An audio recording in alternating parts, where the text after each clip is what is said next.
What's up, everybody?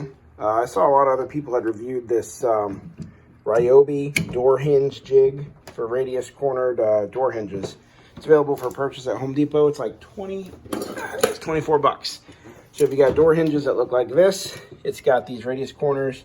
You can flip them over and make square hinges. It's pretty cool. I haven't used it for doors yet. I've watched a bunch of videos on it, so I think I understand how it works.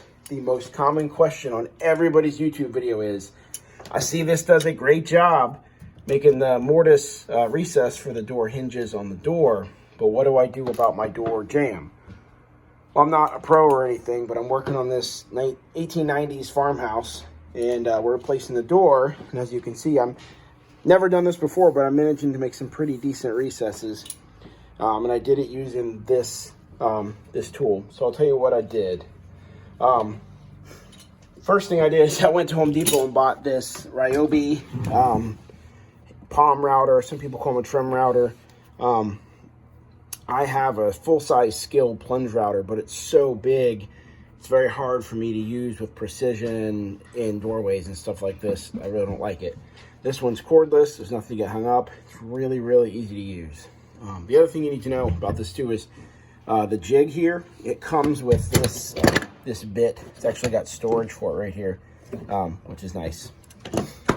So all you need is a router like this. Palm router's ideal, and it comes with the bit for it.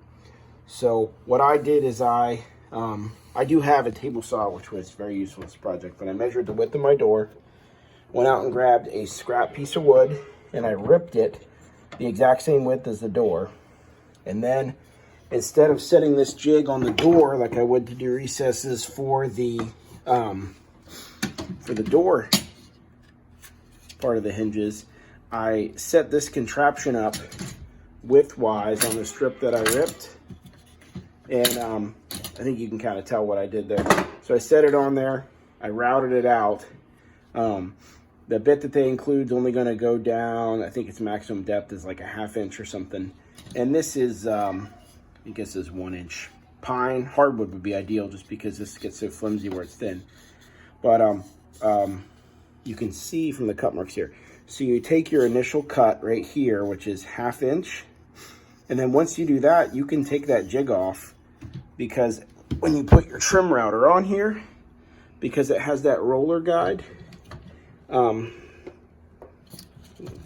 difficult to capture on camera, but so that roller guide is going to follow that initial 1/2 inch that you trimmed using the jig, and it's going to trace that exact same pattern as you cut down through. I had to make, I think, 2 additional passes to cut the whole way through, but I ended up with this, which is basically a jig. And then you stack your door hinge on top of this. You set the depth of your router bit. In this case, this one's already set because I just cut these. And then you take your jig, and I chose to use 2 nails. I'm gonna have to fill these little nail holes, but I didn't really care about that. It's no big deal. The whole jam's gonna have to be painted in my case. So that wasn't an issue. I've heard people using hot glue. I saw some other people do similar stuff online, but you tap your nails in. Let me see if these are loose enough. I can get it started. Yeah, so that will stay in there just enough for me to show it to you. You tap your nails in, and then you run this over it just like you would the Ryobi router guide. And the rollers is just going to follow that jig as you cut out the doorway to your desired depth. And then when you're done, you wiggle, pop this off, and you have like perfect size recesses. Perfect size recesses for these hinges, which is nice. There's no way I could have done that freehand with a chisel. I mean, that is beautiful. Like I said, I penciled on this, and I had some nail holes.